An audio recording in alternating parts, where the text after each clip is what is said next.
रामलाल की 3 बेटियां थी। बड़ी बेटी आकांक्षा, मंझली बेटी वर्षा और छोटी बेटी समीक्षा। रामलाल ने बड़ी मेहनत से अपने मक्के की फसल उगाई थी। अगले दिन वो जल्दी से उठकर जा ही रहा था, तभी बेटियां कहती है, अरे पिताजी, इतनी जल्दी जल्दी मत कीजिए, चाय तो पी लीजिए। अरे पिताजी, इतना खुश काहे हो? भूल गई क्या बेटा, आज हमारी फसल की कटाई होनी है, जिसके बाद मैं उन्हें बेच दूंगा। फसल इतनी अच्छी आई है कि उसके जो दाम मिलेंगे उनसे मैं तुम तीनों की शादी कर पाऊंगा। बड़ी मेहनत करी है बेटा, उसी को निहारने जा रहा हूँ। ओफो पिताजी, हम तीनों बहनें तो भूल ही गई थी। चलिए हम भी चलते हैं और आपकी मदद कराते हैं। ये कहते ही बड़ी खुशी के साथ रामलाल बेटियों के साथ अपने खेत पहुंचकर कटाई जैसे ही करता है तो देखता है कि उसके साल भर की मेहनत पर पानी फिर गया है। उसकी सारी फसल खराब हो चुकी है, एक भी फसल सही नहीं थी। ये देखकर वो अपने सर पर हाथ रखकर लड़खड़ा जाता है। तभी तीनों बेटी संभल कर कहती हैं, संभालिए पिताजी खुद को। कैसे संभलूं, सब चौपट हो गया। अब मैं क्या खाऊंगा, क्या बेचूंगा, इतनी मेहनत की थी। दुख तो इसी बात का है कि तुम तीनों बेटियों की शादी करनी थी मुझे। अब ये कैसे मुमकिन होगा? ये मंजर देखकर तो कलेजा फटने को हो रहा है। मैं इस सदमे में अब जी नहीं पाऊंगा। शुभ शुभ कहिए पिताजी, ऐसा मत कहिए। पिताजी आप हमारी चिंता मत कीजिए। कैसे ना करूं बेटी चिंता, तुम तो सयानी हो चुकी हो। पिताजी धैर्य रखिए। तीनों बेटियां अपने पिता को समझा बुझाकर घर ले आती हैं। 4 दिन बीत जाते हैं। रामलाल आंगन में अपनी बेटियों के साथ बैठा था कि गांव के लोग ताने कसते हुए कहते हैं, देखो देखो कैसा बाप है, खेत बर्बाद करवा दिया और यहाँ रोटियां तोड़ रहा है। घर में बिन माँ की 3-3 जवान बेटियां हैं, कुछ तो शर्म कर रामलाल। और क्या, कब तक तू ऐसे अपनी बेटियों को घर में रखेगा? अरे अब शादी नहीं करेगा तो कभी नहीं हो पाएगी। लोग तेरी बेटियों का और तेरा जीना दुश्वार कर देंगे। शादी कर दे इनकी, निपटा दे इन्हें। अब पता भी है कि कितना बड़ा कलंक होता है जवान बेटियों को घर पर रखना। हमें तो लगता है ये शादी नहीं कर पाएगा, बस बेटियों के हाथ का खाना खाएगा बैठ के। आखिर जिसका डर था वही हुआ। बस कीजिए अंकल, आप बहुत कुछ कह चुके हैं। कृपा करके आप अपने कड़वे शब्द मत बोलिए। आकांक्षा की बात सुन गांव के लोग उल्टे पांव चले जाते हैं। वहीं रामलाल बेबस लाचारी से आंसुएं बहा रहा था। तभी उसकी बेटियां उसे घर में लेकर आ जाती हैं और संभालती हैं। पिताजी, आप लोगों की बातों को दिल पर मत लगाइए, इनका तो काम है कहना। पर उन्होंने गलत भी तो कुछ नहीं कहा ना बेटी। 3 बेटियों का बोझ सर पर है। शादी नहीं की तो लोग तुम्हें भी थू थू करेंगे और मुझे भी। तुम तीनों मुझे अकेला छोड़ दो, अभी मैं कुछ कहने सुनने के होश में नहीं हूँ बेटा। तीनों बेटी परेशान होकर अपने पिता को छोड़कर एक नदी किनारे आ जाती हैं और रोते हुए कहती हैं, दीदी, कैसे गरीब की चपत लगती है। भगवान हमारे साथ ऐसा क्यों करता है? पिताजी की इतनी मेहनत से की गई फसल कैसे खराब हो सकती है? दुख तो इस बात का है, इतनी बड़ी होकर हम अपने पांव पर नहीं खड़ी हो सकती, अपने पिता का दर्द खत्म नहीं कर सकती। हम इनके लिए बोझ हैं, इनके लिए कुछ नहीं कर सकते। भगवान ऐसे गरीब दिन किसी पिता को ना दिखाए।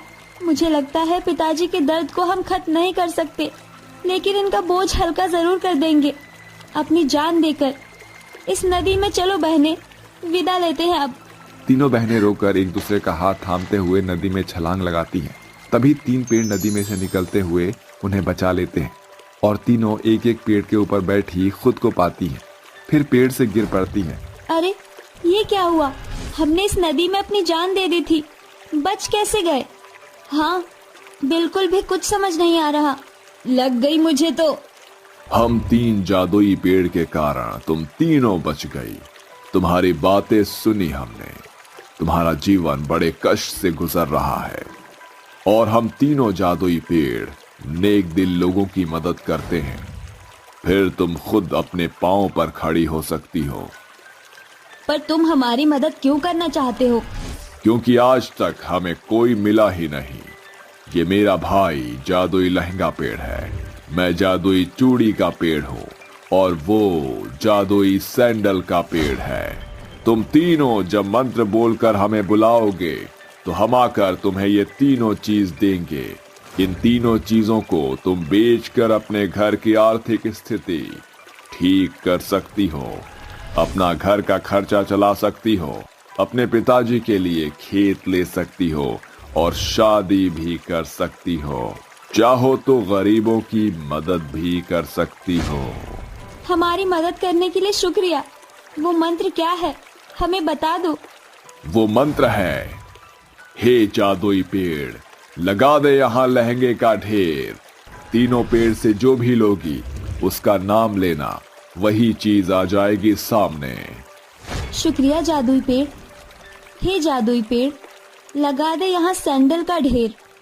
वर्षा के मंत्र बोलते ही वो चमचमाता हुआ पेड़ वर्षा को ढेर सारी रंग बिरंगी सैंडल्स देता है, जिन्हें देखकर वो कहती है, अरे वाह, ये सैंडल तो बेहद खूबसूरत है। इन्हें बेचकर हम बहुत पैसे कमा सकते हैं। हाँ हाँ ठीक है। ये कहकर दोनों बहनें भी उन जादुई मंत्र को उन पेड़ों के सामने बोलती हैं, जिससे वो दोनों जादुई पेड़ भी दोनों बहनों को ढेर सारे लहंगे और चूड़ियां देते हैं। तीनों बहनें उसे लेकर बाजार में जाकर बेचने लगती हैं।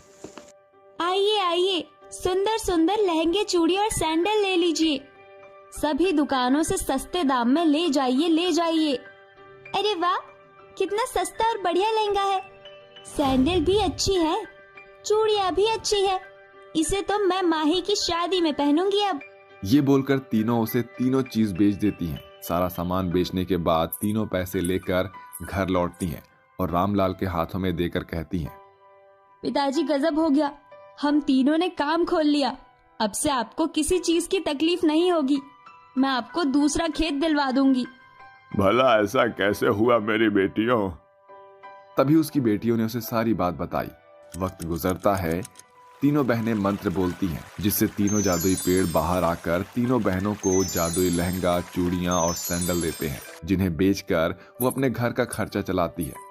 साथ ही कच्चे घर को पक्के घर में तब्दील करा लेती हैं और एक बड़ा सा खेत लेती हैं।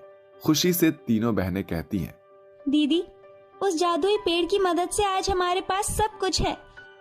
हाँ बिल्कुल दीदी, आज मैंने बहुत सारे लोगों को मंदिर के बाहर भूख से व्याकुल देखा था। क्यों ना हम उनकी सहायता करें। तुम दोनों बिल्कुल ठीक कहती हो। चलो जादुई पेड़ के पास चलते हैं। तीनों बहन जादुई पेड़ के पास पहुंचकर बोलती हैं, हे जादुई पेड़, लगा दे लहंगे का ढेर। हे जादुई पेड़, लगा दे चूड़ियों का ढेर। हे जादुई पेड़, लगा दे सैंडल के ढेर। तीनों के मंत्र कहते ही तीनों ही पेड़ आकर एक लहंगा देता है, दूसरा चूड़ियां, तीसरा सैंडल देता है, जिन्हें लेकर वो गरीब लोगों की मदद कर देती है। सुहागन औरतों को चूड़ियां देती है, सभी को जूते सैंडल देती है और शादी होने वाली लड़कियों को आकांक्षा लहंगा दे देती है और बचे हुए पैसों से उन्हें भोजन भी करा देती है, जिससे उन्हें बहुत दुआएं मिलती है। तुम तीनों बेटियों की वजह से आज मैं बहुत खुश हूँ। तुम तीनों के लिए मैंने बहुत अच्छे जमाई ढूंढ लिए हैं बेटा।